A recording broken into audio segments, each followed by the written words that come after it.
Hey, friends. This is our second chapter in a row dealing with Greece, which again kind of emphasizes how important the legacy of Greece and its impact on Western civilization. This video will cover kind of daily life for Greeks living in the city state of Athens, life for women, and life for slaves.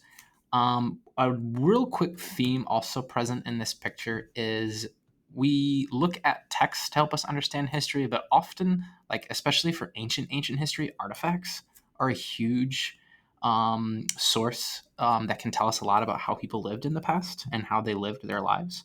So our text had three examples. Here's a vase we unearthed and shows two men maybe discussing philosophy. The Greeks called a marketplace an agora. So here is where a lot of transactions or where people come to sell their goods. We know that, of course, the Greeks were also some of the first people to have the Olympics then too. But before we go on, a really big question. This chapter is called The Glory of Ancient Greece. But then we have to ask ourselves, for whom is this glory owed? Right? To kings and queens, to ordinary farmers, to slaves, to women. Like the history book says, this is the glory, but like who gets the glory, right? So the name I think is used because so many remarkable events truly did happen during this time period, but we need to figure about who is being the beneficiary during this time period. So more on that in just a second, but ordinary life. Again, this section deals with Athens, not with these other city states like Delphi or Olympia or Gnosis. I used to call this nauseous all like for all the years that I've taught until someone who actually traveled there says, no, it's Gnosis. Whoops. So again, we're talking about Athens with this video.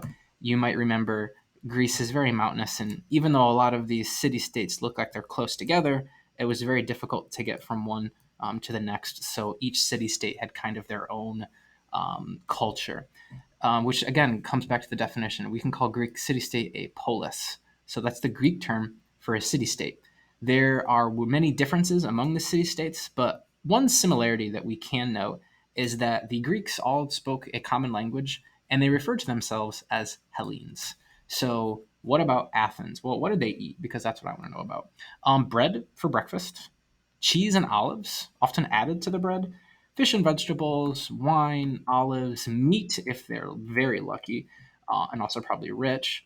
And whoops, gotta go back one time. Athens, right, more so than like any other polis too, will be responsible for promoting education, but only for males. So, what about the females? Life in Athens for females was, quite simply put, terrible. Most women were neglected completely. Men thought that women needed to be guided by men. They could not be involved in any of the politics or the voting or the democracy that we talked about. They could not own property. One of the few things they could do is some could serve in oracle demonstrations. We saw with the previous chapter, Greek leaders would travel to oracles or they'd look for a sign from a god or goddess. Women often served in those demonstrations. Most simply ran the household. So you wouldn't see, if we picture what an agora may have looked like a couple thousand years ago, you wouldn't see any women. They were back at home in the household. Here is a sculpture of an artifact of women making bread.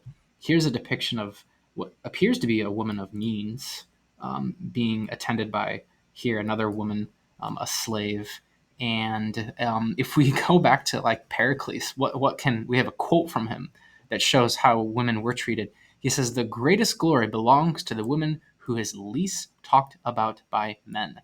Either they praise her or they find fault with her." So Pericles, this great Athenian statesman who helped champion democracy, they did not have favorable views towards women, which again brings us back to this question, the glory of ancient Greece. Certainly for women, that was not the case. But history is also filled with like cool exceptions. There were like two Greek poets, Lysistrata and Sappho, wrote really cool pieces about women.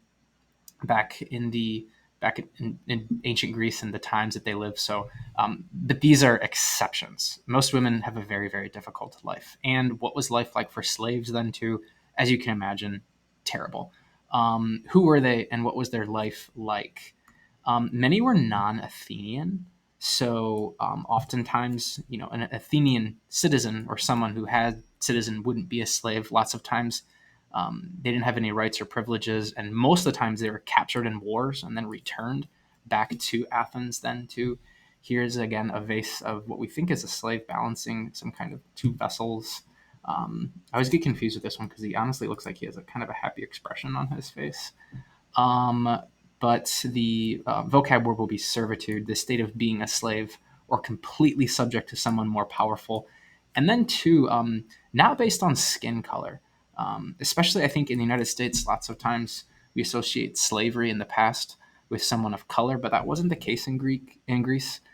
Sometimes they'd be captured in wars and then returned. Um, and Greek slaves, we know, built lots of city states in Athens. So, one thing to think about, I wonder how much the labor of slaves allowed others to make advances in the arts, philosophy, economics, etc.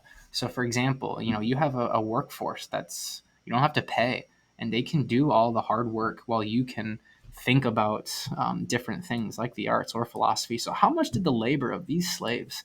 Did they build the Parthenon? I'm actually not sure, maybe. But if you have free labor, you know, what does that mean that you can spend other time on?